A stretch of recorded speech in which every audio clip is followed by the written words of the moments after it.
ศาสตร์วรธรรมเจ้าคณะอำเภอเมืองลำปางสมปานเจ้าวัดบุญญาวิหารเอื้อเฟื้อสถานที่ตั้งสถานีพร้อมกับเจ้าหน้าที่คอยดูแลเรื่องระบบไฟฟ้าระบบอินเทอร์เน็ตของสถานีคือกับสถานีวิทยุ106.50 เมกะเฮิรตซ์วิทยาลัยสงฆ์นครลำปางเฮาตลอดเวลาและก็สิ่งผู้ที่มีความสำคัญในการออกอากาศก็คือผู้ที่ดูแลสถานีจริงๆนั่นก็คือท่านดร.จิรศักดิ์ปันลำในฐานะผู้อำนวยการสถานีดร.แอมพัชริยาฟองจันตาในฐานะในหน้าที่เจ้าหน้าที่สถานีฝ่ายรายการพร้อมกับดูแลเรื่องเทคนิคไปตัวแล้วก็น้องนัทสถาพรสุธาคำรับผิดชอบด้านเทคนิคโดยตรงนะก็ร่วมโดยช่วยกันดูแลสถานีของเฮาอยู่เบื้องหลังการทำงานของครูบาอาจารย์พระสงฆ์เผยแผ่พระพุทธศาสนาจังหวัดลำปางหรือว่าพระจัดรายการในนามของจังหวัดลำปางเนาะก็มีหลายรูปหลายองค์โดยการดูแลของท่านอาจารย์พระมหานพดลสุวรรณเมธีประธานส่งเผยแผ่พระพุทธศาสนาจังหวัดลำปางในมอบหมายของหลวงพ่อท่านเจ้าคุณพระจินดารัตนาพรเจ้าคณะจังหวัดลำปางโดยจัดทีมงานมาจัดรายการเพื่อศรัทธาอีปอยอีแม่ได้ฟังทุกวันสลับซับเปลี่ยนกันตามช่วงเวลาอาตมาภาพได้รับโอกาสในช่วงเวลานี้ 19-20 นาฬิกาวันจันทร์อังคารวันพฤหัสวันศุกร์วันเสาร์รับผิดชอบดูแลอยู่วันนี้ก็เป็นวันที่10วันศุกร์ที่10เดือนตุลาศักราชพระพุทธศักราช2568พระวสาได้มามีโอกาสมาพบปะศรัทธาพี่น้องท่านเจ้าทั้งหลายโดยเมตตาของครูบาอาจารย์และทุกคนที่อยู่เบื้องหลังที่กล่าวนามก็ดีที่บ่ได้กล่าวนามก็ดีทั้งหมดนั้นมีส่วนของการทำงานร่วมกันตรงนี้ที่สำคัญที่ลืมบ่ได้เลยนั้นก็คือคนสนับสนุนคือศรัทธาญาติโยมที่ถวายปัจจัยร่วมบุญเป็นค่าฟ้ามค่าไฟค่าใช้จ่ายของสถานีทุกเดือนเดือนหนึ่งก็ 4-5 พันบาทก็ได้จากศรัทธาญาติโยมที่อุปถัมภ์ทั้งนั้นศรัทธาอันนี้ก็ถือว่าเราทำงานร่วมกันคนนั้นมีหน้าที่นั้นคนนี้มีหน้าที่นั้นเหมือนกับเป็นเฟืองจักรตัวหนึ่งของสถานีของเราแม้กระทั่งศรัทธาญาติโยมอีป่ออีแม่ที่รับฟังอยู่ต่างบ้านก็ถือว่ามีส่วนสำคัญเพราะเป็นกำลังใจเพราะเป็นผู้ที่ทำหน้าที่เป็นผู้รับฟังที่ดีเนาะบ่เถียงบ่เดือดฟังอย่างเดียว บ่อู้บ่จ่าถ้าอู้ทุเจ้าคมได้ยินจัดรายการอยู่ตีหนึ่งศรัทธาฟังอยู่ตีหนึ่งเหมือนไปเทศตามงานต่างๆทุเจ้าเทศอยู่ศรัทธาอู้กันก็ได้ยินแต่อันนี้บ่ได้ยินหนังอู้คนเดียวไปเนาะกึดเอาว่าศรัทธาฟังอยู่ตรงนู้นตรงนั้นตรงนี้นะบางพ่องก็ว่าหนังอู้คนเดียวเหมือนกับคนบ้าเหมือนกันเนาะอาจารย์มันก็ใกล้เคียงกันนั่นแหละเนาะแต่ว่าจินตนาการที่เฮาได้มีต่อการจัดรายการก็คือได้กึดไปว่าศรัทธาอีป่ออีแม่เปิ่นฟังอยู่ทางบ้านฮู้ได้อย่างใดก็ฮู้เพราะเปิ่นโทรมาเปิ่นบอกอย่างนั้นว่าฟังทุกวันบ่เคยขาดเลยเนาะแม้กระทั่งคนที่เปิ่นบ่มีวิทยุนะเปิ่นก็ฟังทางโทรศัพท์ซึ่งมีลิงก์มีไลฟ์สดออกทุกวันขอบคุณเป็นอย่างสูงเด้อขอบคุณนักศรัทธาเอาละจะได้ปาศรัทธาญาติโยมไหว้พระสวดมนต์ทำวัดเย็นก่อนเนอะกราบพระพร้อมกันกราบ1พุทโธเมนาโถกราบ2ธัมโมเมนาโถ กราบ3สังโฆเมนาโถอิมินาสการเรนะพุทธังอภิปูชยามิ อิมินาสาการเรนะธัมมังอภิปูชยามิอิมินาสาการเรนะสังฆังอภิปูชยามิอระหังสัมมาสัมพุทโธภควาพุทธังภวันตังอภิวาเทมิกราบสวากขาโตภควตาธัมโมธัมมังนะมัสสามิกราบสุปฏิปันโนภควโตสาวกสังโฆสังฆังนะมามิกราบนะโมตัสสะภะคะวะโตอะระหะโตสัมมาสัมพุทธัสสะนะโมตัสสะภะคะวะโตอะระหะโตสัมมาสัมพุทธัสสะพุทธังสรณังคัจฉามิธัมมังสรณังคัจฉามิสังฆังสรณังคัจฉามิตุติยัมปิพุทธังสรณังคัจฉามิตุติยัมปิธัมมังสรณังคัจฉามิตุติยัมปิสังฆังสรณังคัจฉามิตติยัมปิพุทธังสรณังคัจฉามิตติยัมปิธัมมังสรณังคัจฉามิตติยัมปิสังฆังสรณังคัจฉามิอิติปิโสภะคะวะอะระหังสัมมาสัมพุทโธวิชชาจารณะสัมปันโนสุขโตโลกาวิทูอนุตตโรปุริสัทธัมมะสารติสัทธาเทวมนุษสานังพุทโธภคะวะติสาวะคาโตภคะวะตาธัมโมสันทิฏฐิโกกาลิโกเอหิปัสสิโกโอปานายิโกปัจจัตตังเวทิตาโพวินยูหิติสุปฏิปันโนภะคะวะโตสาวกสังโฆอุชุปฏิปันโนภะคะวะโตสาวกสังโฆยายาปฏิปันโนภะคะวะโตสาวกสังโฆสามิจิปฏิปันโนภะคะวะโตสาวกสังโฆยะทิทังจัตตาลิปุริสายุคานิอัฏฐปุริสาปุคะลาเอสะภะคะวะโตสาวกสังโฆอาหุนายโยปาหุนายโยทักขินายโยอัญชลิการนิโยอนุตตรังปุญญเขตังโลกัสสติกราบพระพร้อมกันเนอกราบหนึ่งวรันตังศิรสานะมามิกราบสองธรรมังวรันตังศิรสานะมามิกราบสามสังฆังวรันตังศิรสานะมามิศรัทธาญาติโยมท่านสาธุชนคนดีทั้งหลายติดตามรับฟังรายการสารธรรม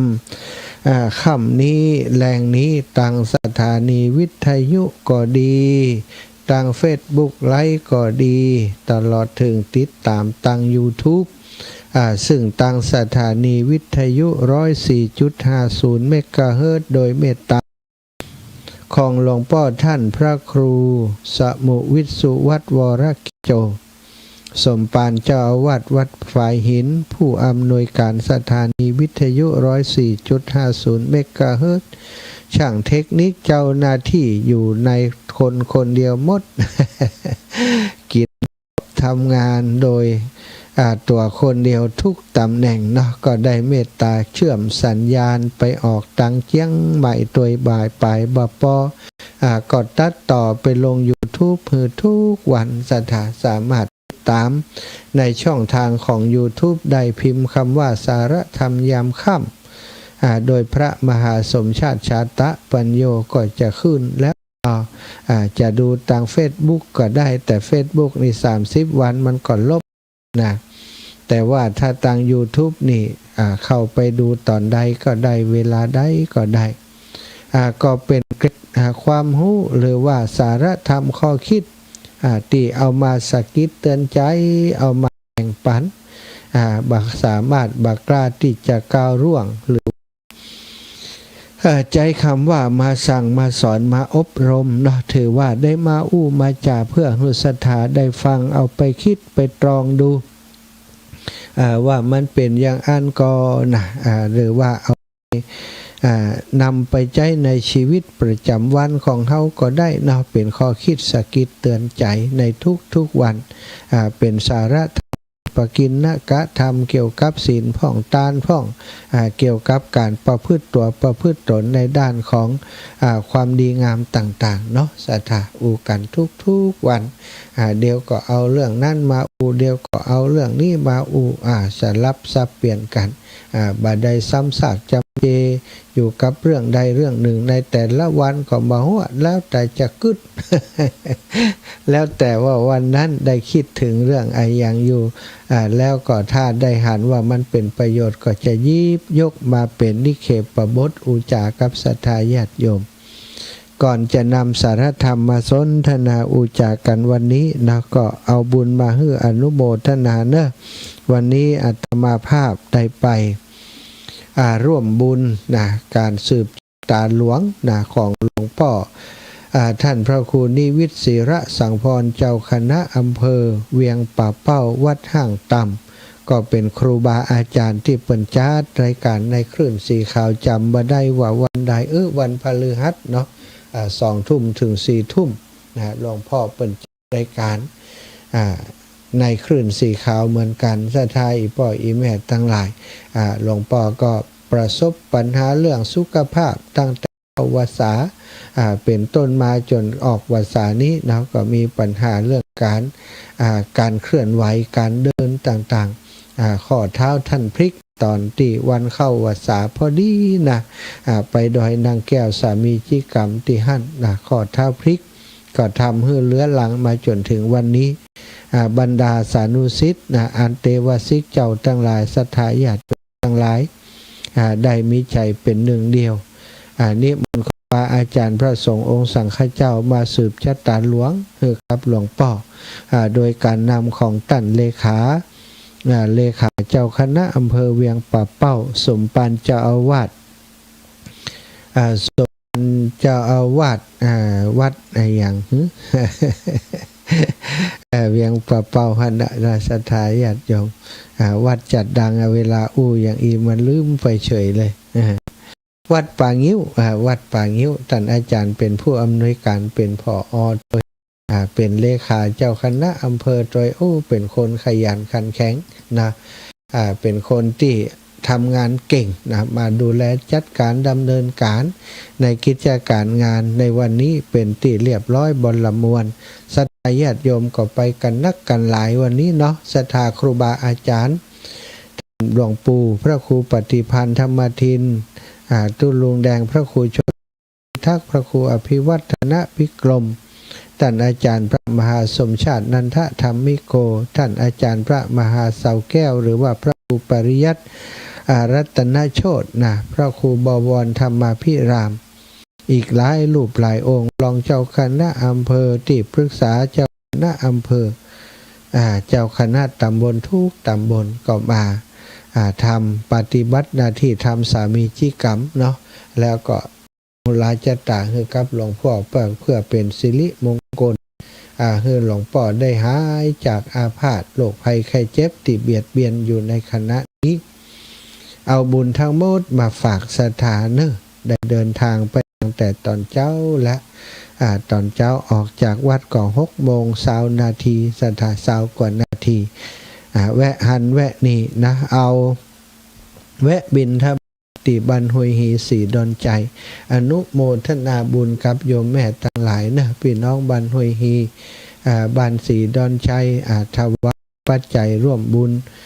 ผ้าป่าสามัคคีที่วัดตุ่งโป่งอาตมาบิณฑบาตลวดเอาบาทไว้ในรถนะก็บ่ได้เอาลงมาคำเตือนเลยบ่ได้อ่านเนอะรายชื่อของอีแม่ทั้งหลายก็คงบ่เป็นยังเนาะหูกันและอาตมาได้อ่านแล้วแต่ว่าบ่ได้อ่านออกอากาศก็คงบ่เป็นอย่างนะสำหรับอีแม่อีปอทั้งหลายที่ฟังรายการอยู่ในวันนี้เนี่ยพี่น้องบ้านห้วยฮีบ้านสีดอนใจเนอะทุกคนทุกท่านติดถวายปัจจัยมาขออนุโมทนาบุญและขอบคุณเป็นอย่างยิ่งได้สมทบร่วมบุญไปกฐินที่วัดทุ่งโป่งนะจะมีการทอดถวายในวันพรุ่งนี้ขอขอบคุณเป็นอย่างสูงนะบอกว่าจะแม่บ่แม่มีหลายแม่เนาะแม่แสงแก้วกาใจพร้อมกับครอบครัวเนาะแม่ชื่นบันได้อยู่แม่สวิงนะมาแต่แม่สวิงแล้วก็ลูกของแม่ชื่นนะแล้วก็แม่ยังก็แม่แก้วก็ว่าแม่นามสกุลอุดดานั่นนะแล้วก็แม่ย่าแม่มอนเตรียมบุญฟูแม่ปราณีแม่สมบูรณ์เนาะผ่องศรีนะหลายคนหลายท่านไปมาร่วมถวายปัจจัยนะมันพอดีอยู่ในรถก็มาอยู่นี่ไอ้เบิ่มไปทางนอก ก็ขอบคุณทุกคนทุกท่านเป็นอย่างสูงเด้อถ้าบ่มีศรัทธาสนับสนุนกิจกรรมต่างๆที่อาตมาทำก็คงจะลำบากอยู่เหมือนกันเนาะกฐินที่วัดทุ่งโป่งซ้ำเป็นกฐินเร่งด่วนศรัทธาจัดก่อนเฮียแล้วก็การเตรียมงานมีน้อยเนาะวันที่11ที่จะถึงนี้นะซองเซิงอย่างก็ไม่ได้พิมพ์สักอย่างนะบ่ฮู้จะว่าอย่างใดทางผู้นำเปิ้นขยับจ้าไปน้อยก็บ่เป็นอย่างเนาะว่ากันไปตามนั้นบ่ได้เน็ตที่ว่าจะได้ปัจจัยนักน้อยต่อได้ขอคือว่าครูบาอาจารย์เปิ้นจำพรรษาอยู่ 4-5 รูปคือเปิ้นได้บุญได้กุศลได้อานิสงส์ได้อานิสงส์ในการจำพรรษาศรัทธาได้บุญได้กุศลในการถวายทานกฐินด้วยกันพี่น้องเจ้าบ้านแต่ละครัวเรือนเนาะแต่ละหลังคาเฮือนก็ได้หลังคาเฮือนก็ได้เป็นเจ้าภาพนะศรัทธาคนละตนคนไปเจริญปอบัวลอยสายเขียวเจ้าราชการเจ้าค่ะ เจ้าแม่อันนี้อยู่ดีแม่นี่ช่องจะพาไปพูดในอะไรแม่ได้พักเจ้ามันเลยว่าแม่กับหมอไข้เป็นไข้ไปหาหมอวันที่กระนัดกันโอ้ยแม่ยังแม่ได้เป็นวัดเป็นนั่นนี่ไอ้ตรงอาหารแม่พักนี่กับได้พักเนี่ยมาลูกคลินิกหมอมากับป้าแปรบ้องป่ายได้พักทหารจะกำหันเจ้าแม่อันนางนิลลัตน์อินทยศเลยนิลลัตน์อินทยศเจ้าสาธุใส่ซ้อมไทย101อ๋อจำเลยแม่จะเอาไปคืนถ้าป้ากันวันที่18เนาะนี่ลาลัตน์นี่ลาลัตน์เจ้านี่ลาลัตน์อินทยศ100 บาทเจ้าแม่สาธุเจ้าก็ขอบคุณจะไปคืนฐานกว่า1จ้า18เนาะมันส่งก็ได้แหมเป็นอย่างเดียวออกคือก่อนเนาะเจ้าออกไปก่อนจ้าสาธุแม่ไปเจ้าบ้านที่ว่าน่ะบ้านอย่างก็แม่หมอกอ่ะวันไปกับใจมันอ่อนเพลียแล้วกว่าคนหนักอ่ะเจ้าแม่เจ้าคนหนักเข้ากว่าโรคจะอื่นเข้ามาหาเจ้าเจ้าเป็นไฮไมนี่ขันนอนพักผ่อนเนอะเจ้าเดี๋ยวจะไปเหตุการณ์ไม่คือเป็นหันหน้ากับป้อยสาธุเจ้าคุณโยมแม่เนอะ มีติเปิ่นฮอมมาเนาะ ฮอมมาแล้วก็ส่งไลน์มาตะกี้หันโยมน้องสมจิตอินทรวิจิตส่งไลน์มาส่งไลน์มาขออ่านไลน์กันนะขออ่านไลน์ของน้องสมจิตหน่อยนึง น้องสมจิตอินทรวิจิต เปิ่นฝากมาเนาะอ่านให้เปิ่นเห็นหน่อยพาพรอินศรีร่วมบุญกฐินวัดทุ่งโป่ง100 บาทแม่บุญศรีพันที่สืบบันแม่เกยร่วมบุญกฐินทุ่งโป่งแหม20 บาทแม่บัวไข่กิ่งก้ำบันตา40 บาทคุณครูยุพาเยาวละอองร่วมบุญกฐินทุ่งโป่ง100 บาทสาธุอนุโมทนาบุญและไผ่แหมนี่ก็มีสมจิตอินทรวิจิตพร้อมครอบครัวทุ่งโป่ง100 บาทแม่กาบแก้วสีอินแก้วหัวฝ่ายกล้วยฝ่ายร่วมบุญ200 บาทแล้วก็ร่วมบุญมา200 บาทเจ้ากฐินวัดทุ่งโป่งรวมเป็น300แม่บุญบานเพชรพากล้วยฝ่ายแหม100สาธุเนอเปิ่นฝากมาเนาะอ่านให้เรียบร้อยอนุโมทนาบุญส่วนติ่มได้อ่านมีของไผก็ตะกี้เปิ่นโทรมาแม่อันแม่สมบูรณ์นะสมบูรณ์แม่สมบูรณ์บ้านห้วยฮีเปิ่นโทรมาแม่บ้านนี้สมบูรณ์คัตตะกูล100 บาทเจ้าพร้อมลูกหลาน100 บาทบัวไข่แม่บัวไข่คัตตะกูล100 บาทเจ้าพร้อมลูกหลาน100 บาทเจ้าแม่ย่ายพิมพ์สารพร้อมลูกหลาน100 บาทแล้วใครแม่ท้อง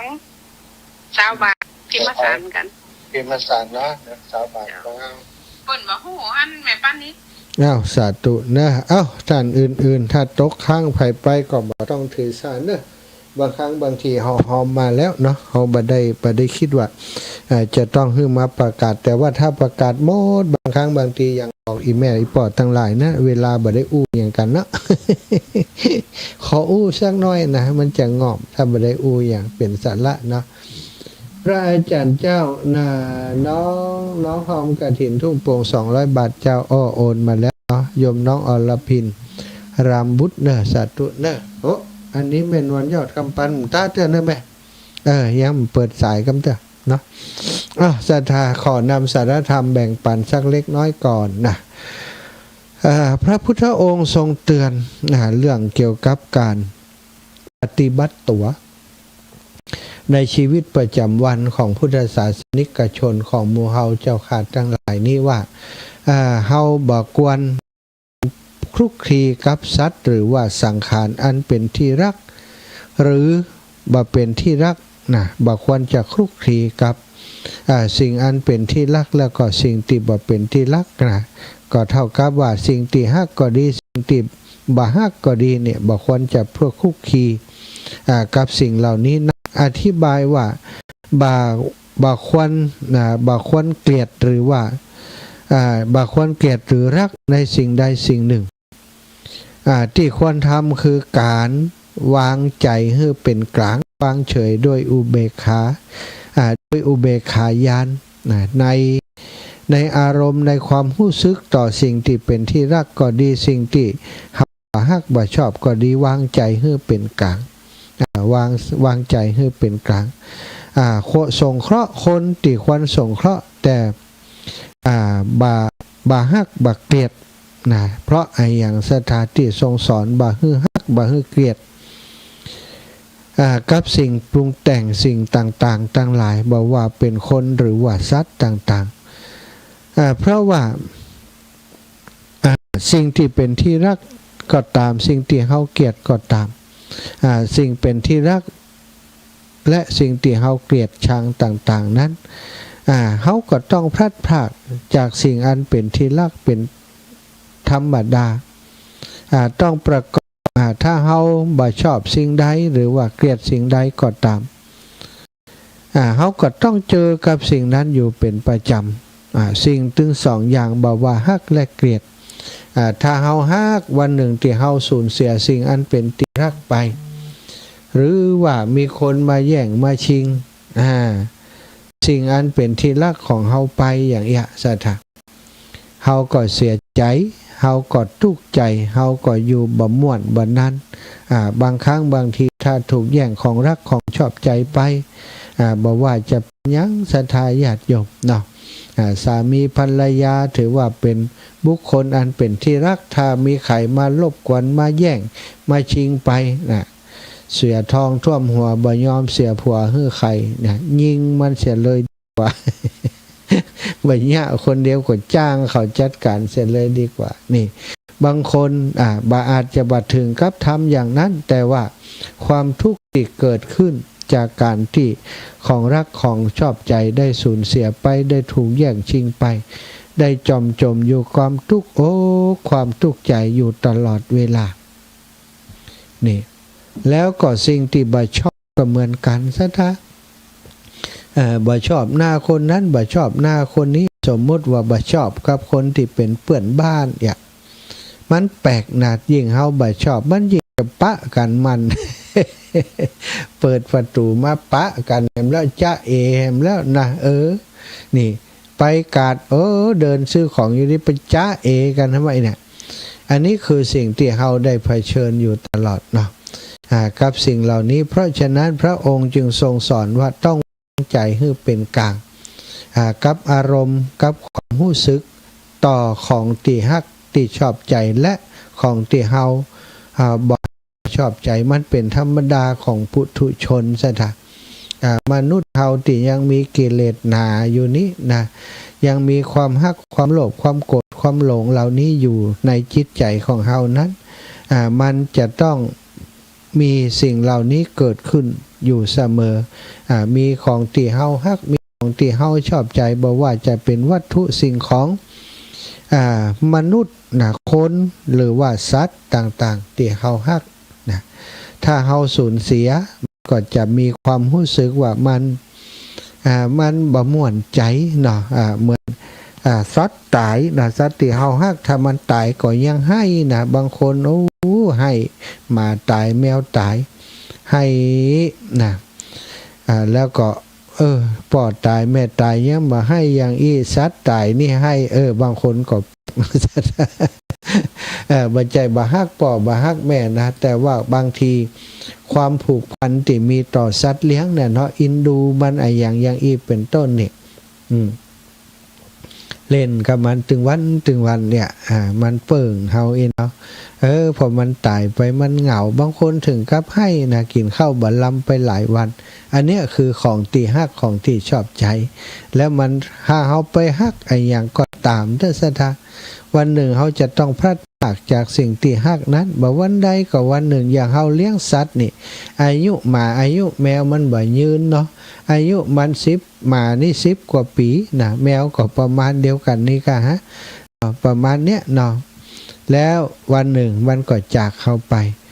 บางก็เลี้ยงทั้งที่ฮู้ว่ามันจะต้องจากเขาไปพอจากเขามันเอาจากเขาไปก็ให้นะบ่เอาแหมแล้วบ่เลี้ยงแหมแล้วมันเจ็บ ให้หามันเอา 2-3 วันมาไปบ่ฮู้สดเข้าบ้านมาเอาเข้าเกี่ยไปเกี่ยมาก็ลวกเหียเรียกแข้งเรียกขาเลี้ยงแหมแล้วนะถึงบ่เลี้ยงแหมแล้วถึงบ่เลี้ยงแหมแล้วตอนให้เนี่ยพอมีมาสัตว์มาเกี่ยวข้องก็เลี้ยงแหมถ้าคนทักสัตว์ก็จะเป็นอย่างนั้นสัตว์แมวก็เหมือนกันบ่ใช่ใครเลี้ยงมันนะอาจารย์ใครเลี้ยงก็ยังมีพ่อก็มันมาขออยู่ตัว มันมาขออยู่ตัวแม่บุญศรีทรงศรีสกุลโยมแม่กราบนมัสการพระมหาเจ้าโยมแม่ร่วมทำบุญกฐินวัดทุ่งโป่ง300ขอเลขบัญชีจิมเจ้าสาธุเจ้านะเลขบัญชีนี้อีแม่ยังมีเด้อกะลืมไปก้านี่เลขบัญชีนี่อีแม่มีแล้วนาเมื่อก่อนเนี่ยเนาะเมื่อก่อนนี่เคยมีแล้วแต่ว่าเดี๋ยวนี้แทบจะลืมไปแล้วนะ095491เนี่ยอีแม่ผมขอมาเนาะกรุงไทย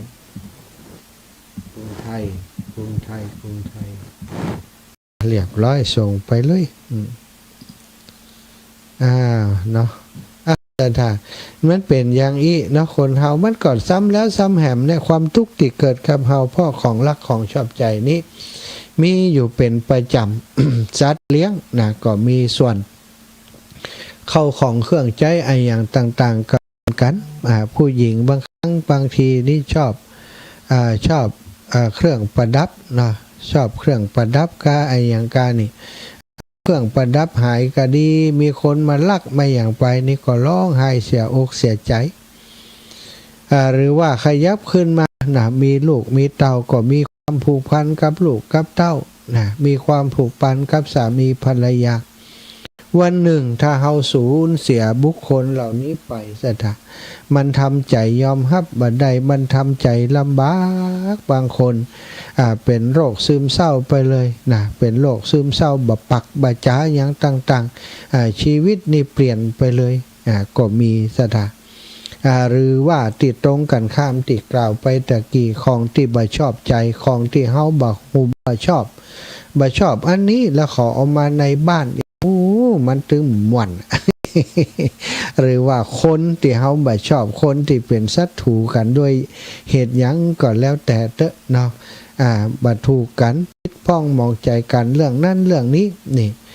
มันเป็นเรื่องแปลกนาศรัทธาญาติโยมยิ่งเฮาบ่ชอบมันยิ่งจะพบพานเนี่ยเปิ้นว่ายิ่งเฮาบ่ชอบมันยิ่งจะพบจะปะบ่อยๆมันเป็นหยังก็บ่ฮู้เนาะฉะนั้นศรัทธาญาติโยมอีพ่ออีแม่ทั้งหลายเปิ้นถึงบอกว่าให้วางใจเป็นกลางกับสิ่งเหล่านี้กับอารมณ์ความรู้สึกเหล่านี้วางใจเป็นกลางใจเป็นกลางในภาษาธรรมะเปิ้นเรียกว่าอุเบกขากับอารมณ์ต่างๆที่เกิดขึ้นที่มันจะมารบกวนจิตใจของเฮาประการใดประการหนึ่งเนาะศรัทธาฉะนั้นถ้าเฮาเป็นลูกศิษย์พระตถาคตเจ้าพระสัมมาสัมพุทธเจ้าสิ่งที่พระองค์ทรงเตือนก็คือเรื่องนี้เนาะเมื่อรักก็ย่อมต้องพลัดพรากจากของที่รักของที่ชอบใจไปเป็นธรรมดาและเมื่อเฮาเกลียดก็ย่อมมีเวลามีโอกาสได้ประสบกับสิ่งที่เกลียดนั้นเหมือนกันทั้งสองอย่างผลออกมาเป็นความทุกข์กันซะเถอะพ้นจากสองอย่างคือความรักและความเกลียดแล้วถ้าเฮาพ้นไปได้เฮาก็จะพ้นจากความทุกข์คนใดที่บ่มีสิ่งที่รักและบ่มีสิ่งที่เกลียดกิเลสเครื่องร้อยลัดนะก็คือทิฏฐิมานะตัณหามานะทิฏฐิย่อมบ่มีแก่คนนั้นเขาย่อมโปร่งใสใจโปร่งใสสุขใจอยู่เสมอเพราะบ่มีอารมณ์อันเป็นเครื่องขุ่นมัวมีความสุขมีความสงบเย็นภายในมีความมั่นคงบ่หวั่นไหวด้วยลาภยศสรรเสริญสุขหรือว่าเมื่อเสื่อมลาภเสื่อมยศนินทาทุกข์จิตใจก็บ่เดือดร้อนหยังผ่องใสด้วยธรรมตลอดเวลาศรัทธาญาติโยมทั้งหลายเนาะขอห้อมกฐินวัดทุ่งโป่งแหม100 บาทเจ้าโอ้โยมวิมาลาสาธุอนุโมทนาบุญเด้อคุณโยมลาวิมาลาเนาะดูได้เนาะคัดลอกจากตรงเตี่ยตามาตอบข้อความของแม่บุญศรีทรงศรีสกุลเนาะถ้าอยู่ในเฟซก็จะหันอยู่เนาะคุณโยมลาวิมาลาบัดต้องตอบซ้ำแล้วกันเนาะบัดต้องตอบซ้ำแต่ว่าถ้าบ่อ่านข้อความทั้งบนบ่ปะ โทรมาหาหลังไมค์ก็ได้เนอะเอาละศรัทธาญาติโยมดูเวลาดูไปดูมา19:45 นาทีก็จะปั่นเวลาส่วนนี้เวลานี้คือศรัทธาญาติโยมได้โทรมาสนทนาอุจากันสักเล็กน้อยประมาณสัก5 สาย10 สายเนอะ0808844173 อ้าวโทรมากันได้แล้วโทรมากันได้เลยคนละเล็กละน้อยปั่นกันเนาะตะกี้แม่ยานวลเทพเสด็จเนอจะโทรมาหอมก็ว่าโทรมาอย่างจ้า แม่นิเวศมาก่อนเพิ่นแล้วนะสันทรายเจริญพรแม่นิเวศเจ้าน้ำมันกับเจ้าแม่ เจ้าฝนตกก็ท่าน ฝนบัดตกนะแม่มีหมอกมีอย่างลงเหรอเออบ้านเจ้าก็หมอกลงเนอะบ่ค่อยมีแล้วเนาะเจ้าแม่เจ้าอนุโมทนาบุญเต็นเด้อเจ้าเจ้าแม่ตัดเจนดีเดอร์สาธุสาธุเจ้าเจ้าจ้าบุญรักษาอ้าวปีน้องสันทรายปีน้องกำแพงหิน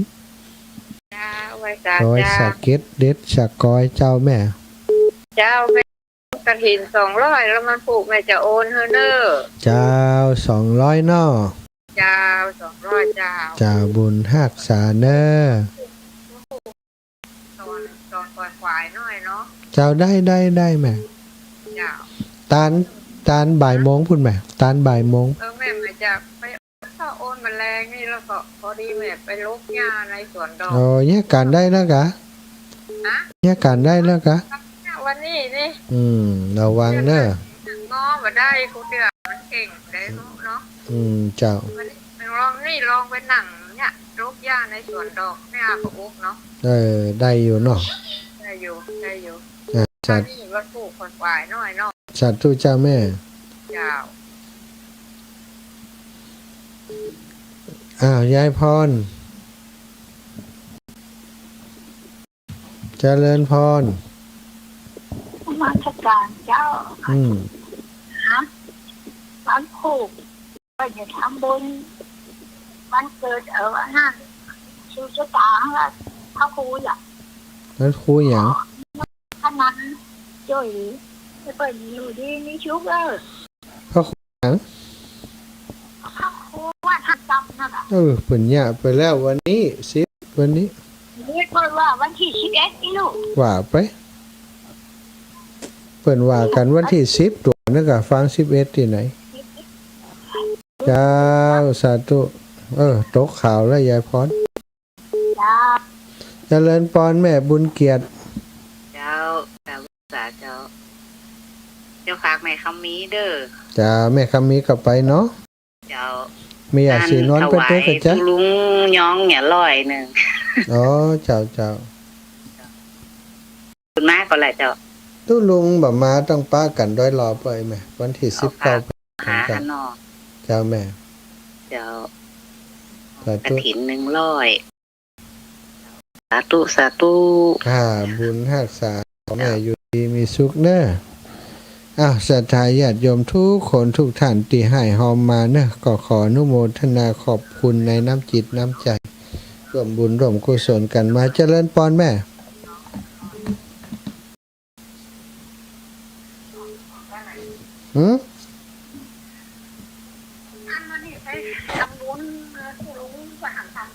ใจ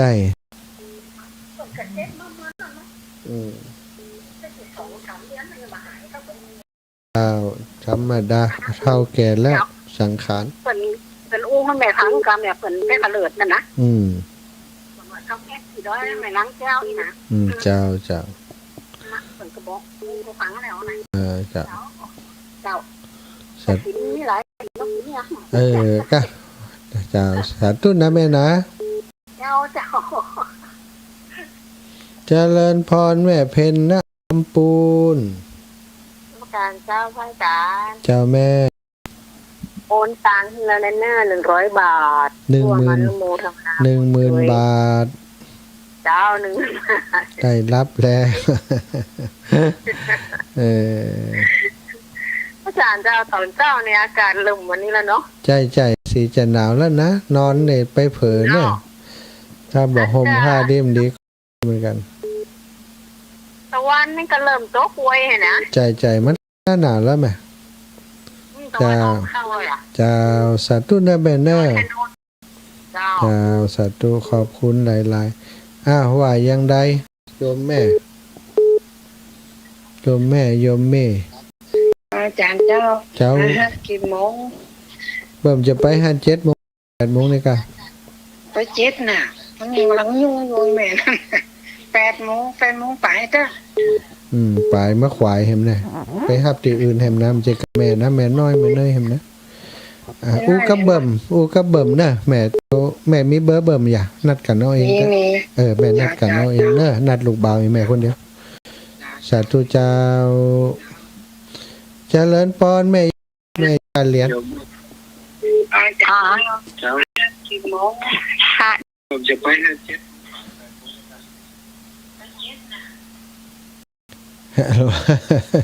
อีแม่ต้องปิดวิทยุก่อนเด้อเหรียญปิดวิทยุก่อนแม่ยายเล็กแม่ได้น้ำ30 แพ็คเนาะเรียบร้อยแล้วเจริญพรแม่ อันพระเจ้าท่านตะคืน เจ้า ตะ ไม่ยากเรียน เจ้าตะคืนโทรไปคนดึกไลน์ไปคนดึกท่าน เจ้าแม่ เจ้าอันของโมทนาบุญซึ่งเอาวัดเนี่ยก็ที่ วัด ว่า ทุ่ง วัด โป่งไม่ยาก อีแม่อีแม่ต้องปิดวิทยุก่อนเสียงอู้กันมันปิดแล้วนะเจ้าแม่ อันวัดเนี่ยก็ตีอันผ่าลาดอันเนี้ยได้ตีคุณนะ ที่ไหนแม่ เจผ่าลาดตีแม่หมอแม่หมอกกะอีแม่ ไม่ใช่ตีท่านสาธิตเข้ามาเนี่ย สาธิตเหรอเจ้า เดี๋ยวคนนี้ก็ ท่านสาธิตนี่อาจารย์บอกฮู้ปีนี้ได้ข่าวว่าคนที่จะเอากฐินมาอีนะ อ๋อ ฮู้ว่า นึกว่านี่ผ่าร้ายแม่หายไม่ได้ถูกปฏิติดต่อกันเลยนะ เจ้า อยากจะหอมปุ่นนะ เจ้าอีแม่บอกฮู้ว่าเปิ้นน่าจะจัด เจ้า อย่างได้มันได้ถามเพิ่นเตือน เจ้า จ้าแม่ถ้าจะเป็นกฐินสามัคคีแต่บ่ฮู้วันแม่เนาะสาธุค่ะท่านอาจารย์สาธิตธีระปัญโยนะวัดสถาบันธรรมาภิวัตรศพเตินเนาะบอกว่าเปิ้นจะจัดวันใดเนาะสถานแล้วก็จะมีเจ้าภาพที่ไหนก็ยังไม่แน่ใจนะบ่ได้อู้จาบ่ได้ไถ่ถามครับจ้ะจากว่าเจ้าภาพที่เปิ้นประวารณาไว้รู้สึกมีปัญหาทางเศรษฐกิจนะแล้วก็เวลาเปิ้นตัวยกเลิกบ่ได้มาอีนะก็คงจะมีคนอื่นลูกศิษย์ลูกหาท่านอาจารย์มีเยอะอยู่เนาะแต่จะมาเป็นเจ้าภาพแทนคนที่เปิ้นบ่ได้มาสักกรรมนั้นนะหรือว่าศรัทธาญาติโยมไผที่จะอีแม่มีใจใครเป็นเจ้าภาพของอาจารย์สาธิตนะแจ้งมาก็ได้เนอะจะได้ร่วมโดยช่วยกันเนาะเป็นสะพานบุญต่อบุญด้วยกันไปก็ได้แต่ถ้าจะฮับเป็นเจ้าภาพต้องแจ้งขึ้นก่อนแจ้งตอนนี้ก็ตันอยู่เนาะจะไปตอดถวายวันใดก็ว่ากันให้เจริญปอนแม่บัวครี เจ้าไปสาเจ้าทำตั้งสองอันของแม่หมอกดู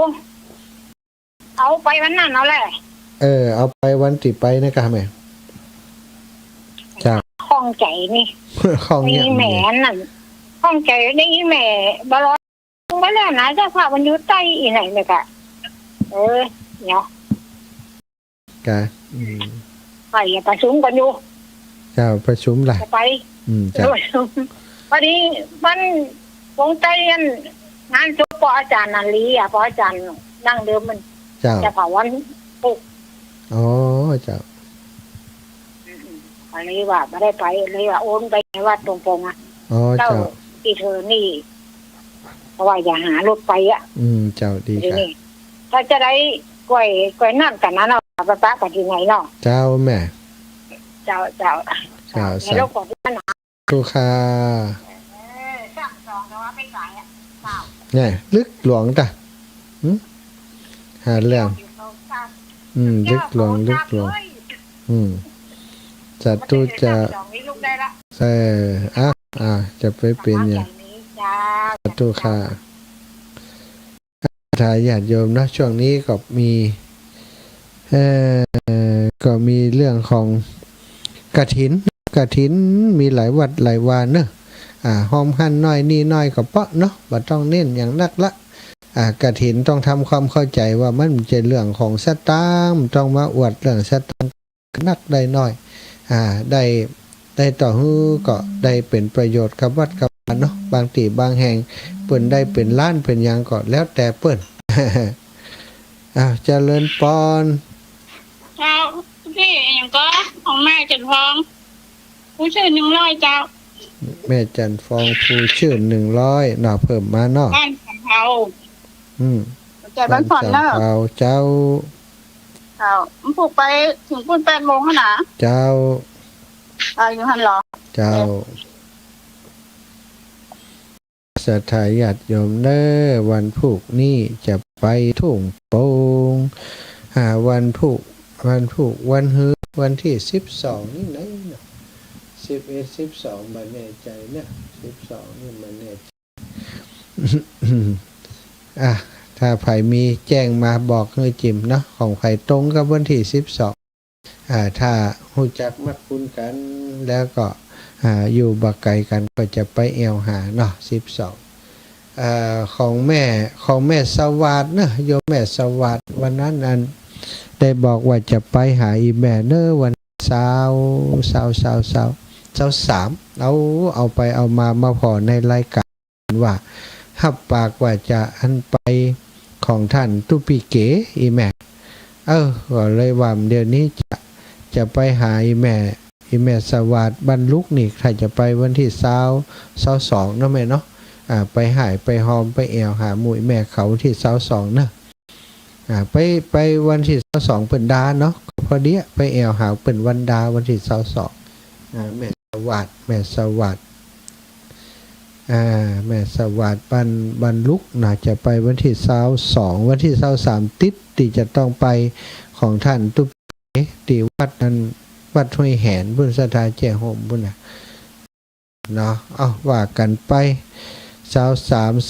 24ก็23 24 25เนาะ25ก็ปุ้น25นี่ปัน26โล25นี่บ้านท่าบ้านทุ่งตอนเนอะบ้านแม่บัวเงินทุ่งตอนวัดที่โยมแม่เปิ้นไปทำบุญเป็นประจำวัดทุ่งตอนวันที่25และ26นี่จะไปวังชิ้นวังชิ้นก็ของญาติโยมแม่อมรวรรณเล้ากุลปีก่อนเปิ้นเอากฐินมาช่วยที่นี่ปีนี้เปิ้นเอาไปที่วังชิ้นก็จะไปช่วยเปิ้นเนาะชายมือ เอาแล้วเนาะศรัทธาลาหมดเวลาก็ขอนำรายการจากลาศรัทธาเท่าแก่แม่ทั้งหลายเพียงเท่านี้ขอความสุขความสัตย์สดีจงมีแก่ศรัทธาญาติโยมทุกคนทุกท่านเนอะจัตตารโอธัมมาวัฏันติอายุวันโนสุขังพระลา